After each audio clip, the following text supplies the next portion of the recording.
రెండు తెలుగు రాష్ట్రాల ముఖ్యమంత్రులు రేవంత్ రెడ్డి, చంద్రబాబు సమావేశాన్ని మీడియా ఆకాశానికి ఎత్తేసింది. కొన్ని పత్రికల సంపాదకీయాలు కూడా వచ్చేసాయి.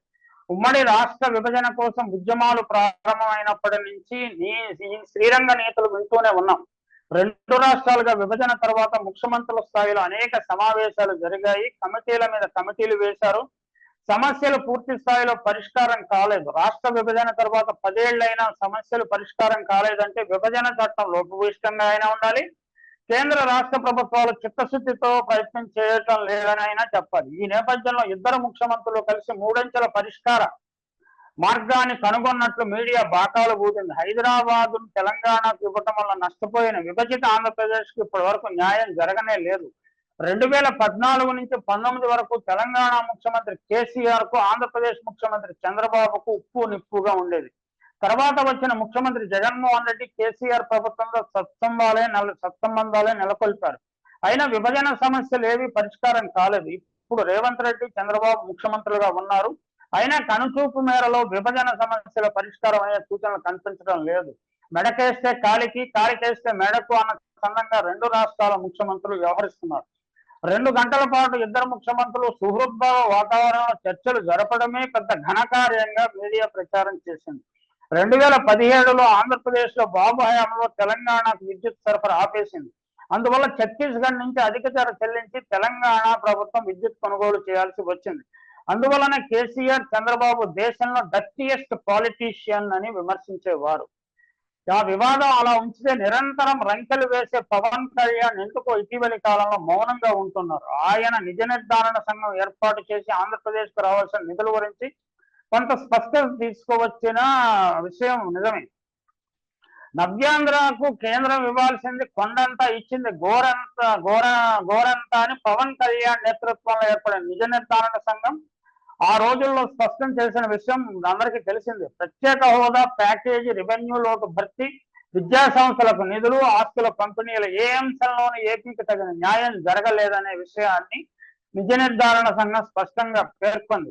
విభజన చట్టంలోని 15 అంశాలకు సంబంధించి గుర్తించిన వివరాలను పొందుపరిచారు. విభజన వల్ల తీవ్రంగా నష్టపోయిన ఏపీని అన్ని విధాలు ఆదుకోవాలని కేంద్రాన్ని కోరారు. పోలవరం ప్రాజెక్టుకు సంబంధించి పెరిగిన భూసేకరణ వ్యయాన్ని కేంద్రమే భరించాలని కూడా నిజ నిర్ధారణ సంఘం కోరింది. రెవెన్యూ లోటుతో కోత విధించకుండా మొత్తం కేంద్రం భర్తీ చేయాలని కూడా డిమాండ్ చేసింది. రాజ్యసభలో నాటి ప్రధాని మన్మోహన్ సింగ్ చేసిన ప్రకటన, ఆ తర్వాత జరిగిన కేబినెట్ నిర్ణయం ప్రకారం ఏపీకి ప్రత్యేక హోదా ఇవ్వలేమని, దానికి సమానమైన ప్రయోజనాలు ప్యాకేజీ ద్వారా ఇస్తామని కేంద్ర ఆర్థిక మంత్రి ఎన్డీఏ ప్రభుత్వంలో జైట్లీ ప్రకటించారు. దీని కింద 16,447 కోట్లను కేంద్రం ప్రయోజక పథకాల రూపంలో ఇస్తామన్నారు. కాకినాడ, విశాఖపట్నం అభివృద్ధికి ఇస్తామన్న నిధులు ఇవ్వలేదు. ఏపీ సీఎం చంద్రబాబు కూడా పరస్పర విరుద్ధమైన ప్రకటనలు అప్పుడో ఇచ్చేవారు. ఎంతో అనుభవం ఉన్న వాళ్ళని టీడీపీని మద్దతు ఇస్తే ఇప్పుడు చంద్రబాబు కేంద్రాన్ని ఎందుకు ప్రశ్నించడం లేదు అని పవన్ కళ్యాణ్ అప్పుడు అడిగారు. కానీ ఇప్పుడు కూటమిలో భాగస్వామిగా ఉన్న పవన్ కళ్యాణ్ ఎందుకో మౌనంగా ఉంటున్నారు. చంద్రబాబు ముఖ్యమంత్రిగా ఉన్నప్పుడు గట్టిగా ప్రశ్నించిన పవన్ కళ్యాణ్ ఇప్పుడు కూటమిలో చేరిన తర్వాత మౌనముద్ర వహించారు. ప్రత్యేక హోదా కలిగిన రాష్ట్రాలకు దక్కుతున్న ప్రయోజనాలన్నింటినీ ఏపీకి వర్తించేలా కేంద్రం వెంటనే చర్యలు తీసుకోవాలి అని అప్పట్లో కోరారు. తెలంగాణ, ఆంధ్రప్రదేశ్ మధ్య ఆస్తుల పంపకానికి ఉద్దేశించిన కమిటీ తన పని పూర్తి చేసేందుకు చాలా కాలం పట్టేలా ఉంది. అంటే ఇప్పటికీ 10 సంవత్సరాలు అయిపోయింది. ఇంకా పడుతూనే ఉంటుంది.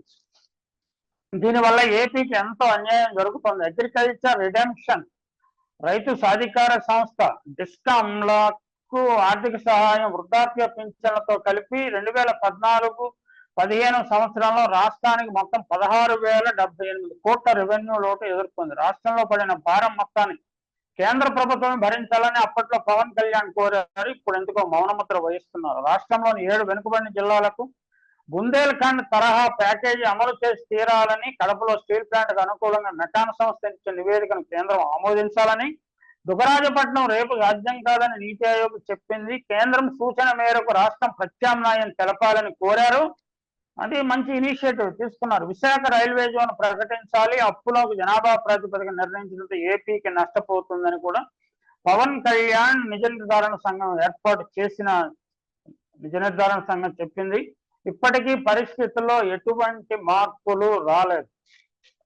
రాజకీయాల్లో మాత్రమే మార్పులు వచ్చాయి. అప్పుడు పవన్ కళ్యాణ్ 2019లో సొంతంగా పోటీ చేయడానికి రంగం సిద్ధం చేసుకుంటానని ఇప్పుడు ఉప ముఖ్యమంత్రిగా రాష్ట్ర ప్రయోజనాలను, ప్రజల ప్రయోజనాలను అశ్రద్ధ చేస్తున్నారు. రాష్ట్రానికి ప్రత్యేక హోదా ఇస్తేనే 100% న్యాయమని అప్పుడు అన్నారు, ఇప్పుడు మౌనముద్ర వహిస్తున్నారు. హోదాపై కొండంత ఆశ చూపి కేంద్రం ప్యాకేజీ ప్రకటించింది. పాచిపోయిన లడ్డూలైనా తీసుకుంటామని అప్పట్లో తెదేపా నేతలు అన్నారు అని విమర్శించాడు పవన్ కళ్యాణ్. ఇప్పుడు ఆ పాచిపోయిన లడ్డూలను నేటికి ఇవ్వలేదు. రామ్ విలాస్ పాస్వాన్ అడిగితే హాజీపూర్ లో రైల్వే జోన్ ఏర్పాటు చేశారు, ఏపీకి ఇవ్వలేదు. ఏపీలో అనుకూలత లేదని కేంద్రం అంటోంది. అంత అనుకూలంగా ఉంటుందని రాష్ట్రాన్ని విభజించారని అప్పుడు పవన్ కళ్యాణ్ చాలా గంభీరంగా ప్రశ్నించారు. ఇప్పుడు ఎందుకో మౌనముద్ర వహించారు. సీఎం చంద్రబాబు ఒకసారి హోదా కావాలని, మరోసారి ప్యాకేజీ సరిపోతుందని, ఇప్పుడు మళ్ళీ హోదా అంటూ గందరగోళం ప్రకటన చేస్తున్నాడు. మళ్ళీ తాజాగా ముఖ్యమంత్రి అయిన తర్వాత హోదా అవసరం లేదన్నట్టుగా మాట్లాడుతున్నాడు.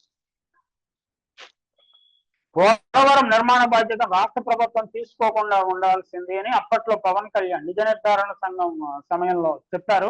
మరి ఇప్పుడు చంద్రబాబు నాయుడు ఈ బాధ్యతను కేంద్ర ప్రభుత్వానికి అప్పగించాలని ఒత్తిడి చేస్తున్నారు. ఆయన కూడా ప్రభుత్వంలో భాగస్వామి, ఇక్కడ ఎన్డీఏలో కూడా భాగస్వామి కాబట్టి ఆయన తన పలుకుబడి అపారంగా ఉందని ఆయన నమ్ముతున్నాడు కదా, పలుకుబడిని ఉపయోగించాల్సిన అవసరం ఉన్నది.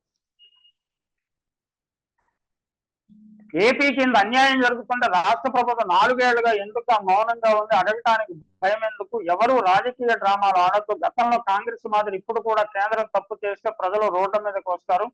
పార్లమెంట్లో ఇచ్చిన మాట మరిస్తే ప్రజలను పాలించే అర్హత ప్రభుత్వాలు కోల్పోతాయని పవన్ కళ్యాణ్ అప్పట్లో అన్నారు. మరి ఇప్పుడు ఆయన అభిప్రాయాలను మార్చుకున్నారా మనకు తెలియదు.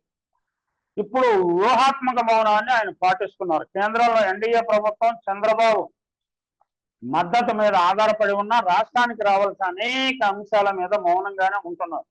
రాజకీయాలలో రాజకీయ ప్రయోజనాలే తప్ప స్నేహానికి తావున్నది. ఇప్పుడు తమకు వచ్చిన అవకాశాన్ని చంద్రబాబు, పవన్ కళ్యాణ్ ఎందుకు ఉపయోగించుకోవటం లేదు? ఇది ఆంధ్ర ప్రజలను వేధిస్తున్న ప్రధానమైన ప్రశ్న.